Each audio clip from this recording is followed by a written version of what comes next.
In this video, you'll learn how to build an AI chatbot using Lovable. This guide will provide a step-by-step approach to creating your chatbot effectively and efficiently. Start by opening a web browser and navigating to the Lovable website.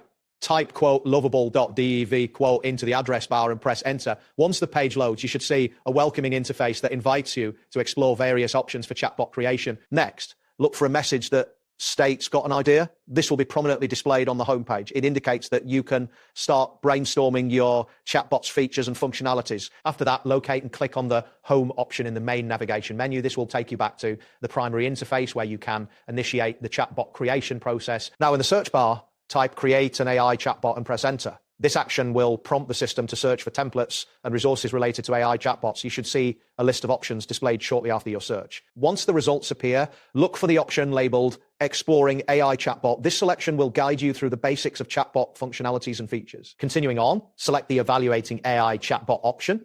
This will provide insights into assessing the capabilities of your chatbot, ensuring it meets your expectations and requirements. Next, click on the Reviewing AI Chatbots option.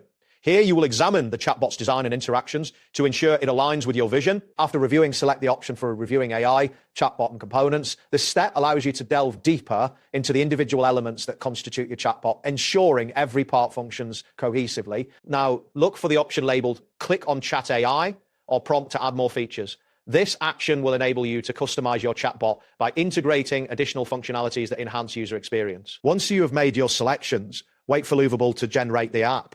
This process may take a moment depending on the complexity of the features you have chosen. A loading indicator will typically appear confirming that your request is being processed. That's it for this tutorial. Thanks for watching and see you in the next one.